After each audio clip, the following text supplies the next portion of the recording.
Hey everybody, it's Kira on Polymer Clay TV, and I want to talk to you today about the Fimo Professional True Colors because I just got these in the mail, and many of us did just for asking because Fimo wanted to get this into the hands of polymer clay artists to see what they think. So you'll notice I have my plunger cutters here. That is because I'm going to be mixing some colors. And let me just unbox this and show you what's inside.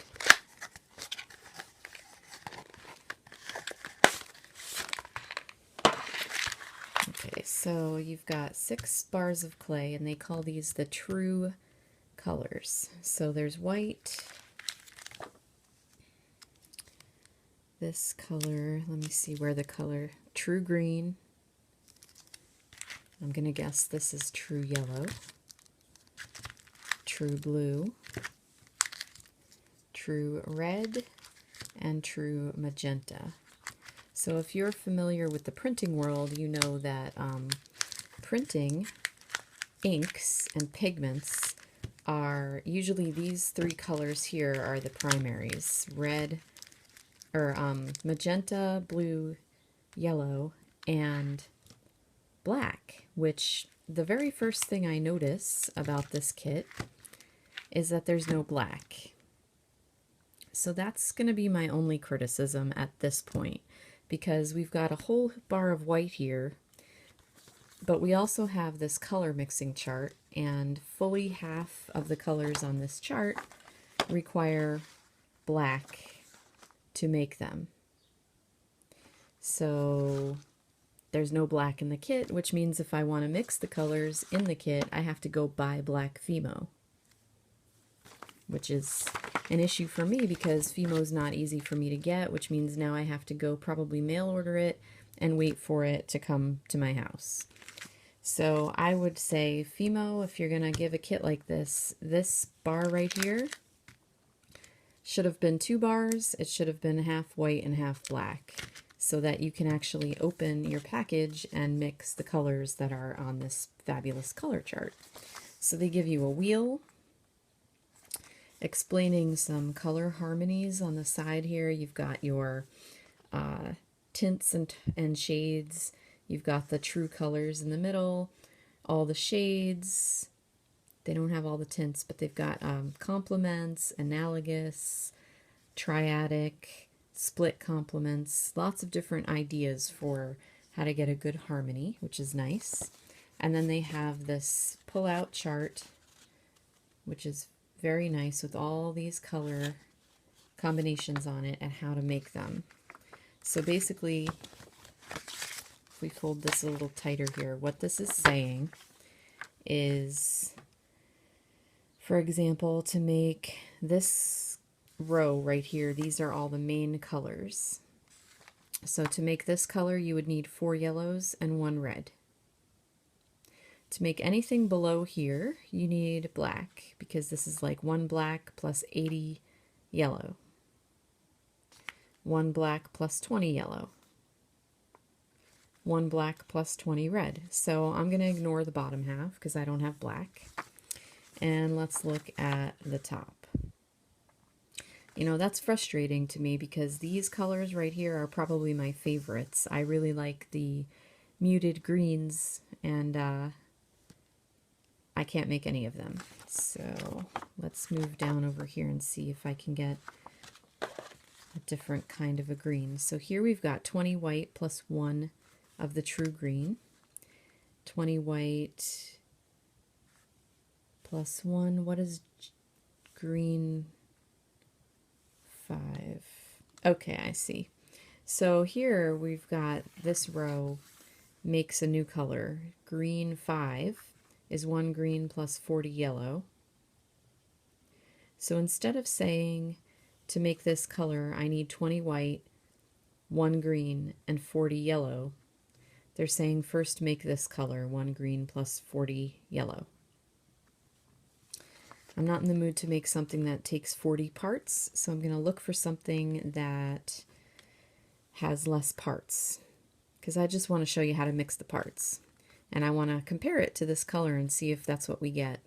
So let me pick a color that I like here. Okay, this blue 3 is 2 blues and 3 greens. And then to make this sort of light turquoisey color here, it's 4 whites plus 1 of blue 3. So let's make that color. First thing you're going to need to do is open your colors and condition up some pieces of clay. Just want to show you how Fimo has packaged these because it's interesting. So when you get your pack here, it's going to say open close in this little corner, and if you pull this up, you notice that there's a flap, and the flap does go all the way down, and when you pull on it, the top of your clay bar opens. I didn't do that as neatly as I did with the green, but then you can open this like this, and you'll notice that the bar is already split down the middle, and it has what I'm going to call cutting lines on it. The bars are kind of extruded, I think, and this is a easy method of breaking off a piece. And then this is made so that it sort of can all fold back up together again, which is nice. I like that. And then I'm just going to roll this out. All right, this is what I got. And I was going for this. And as you can see, it's not exactly a match. It's quite a bit brighter than I thought it would be. Like, to me, this color has more gray in it. It actually has no gray in it. So I think that the clay is just brighter. The pigments are brighter and different than what's on this sheet. I think that as a whole, this color recipe mixing guide thing is pretty cool because it gives you all these possibilities, and it kind of shows you really the difference between one little part. You know, like for example, this color here, that's 1 part black and 80 parts green.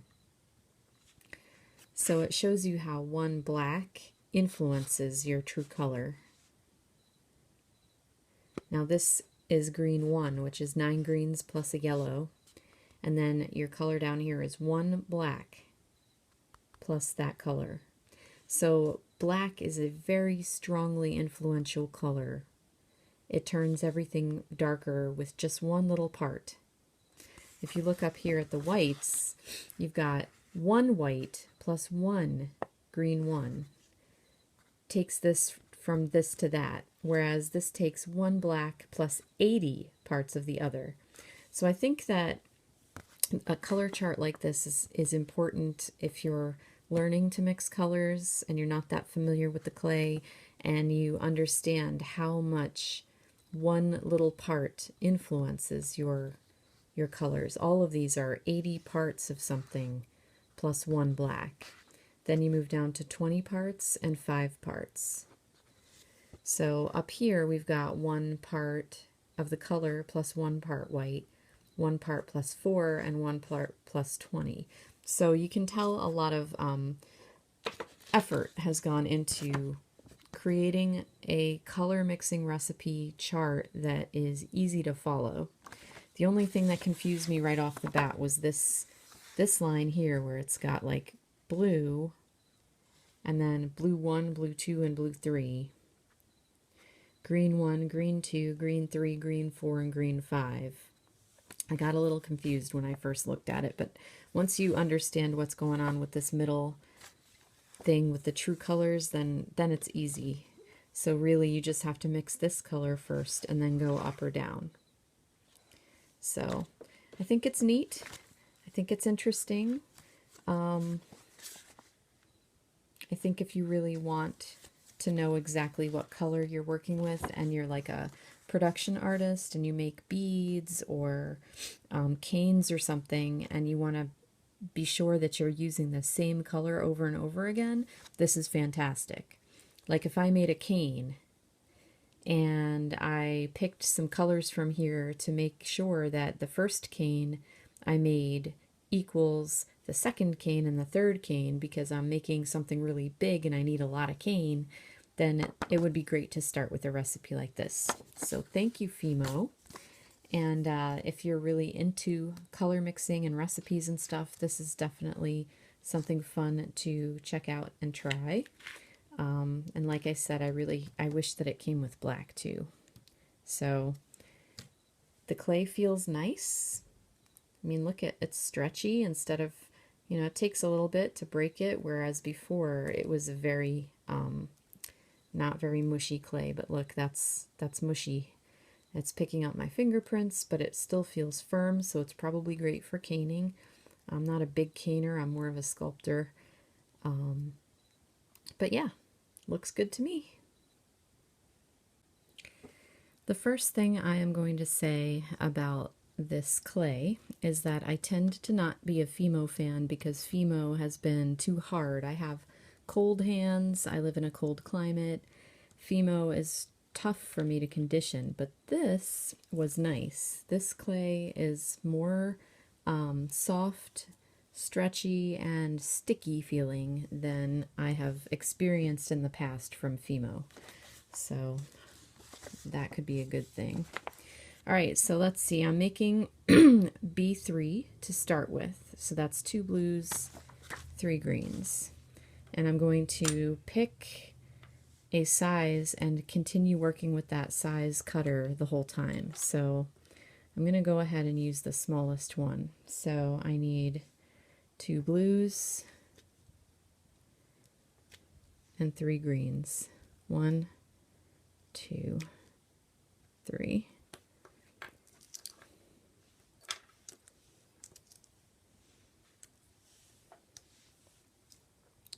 So my first task is mix this blue color. And you can use your fingers or your pasta machine at this point. I'm a fan of the pasta machine, so here is my blue 3, and it's supposed to match this color.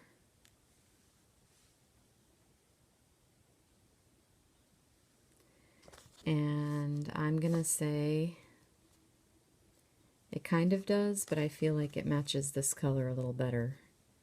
It's not exactly the same, and I get it. I think that in print versus as in clay, it could be hard to completely match the colors.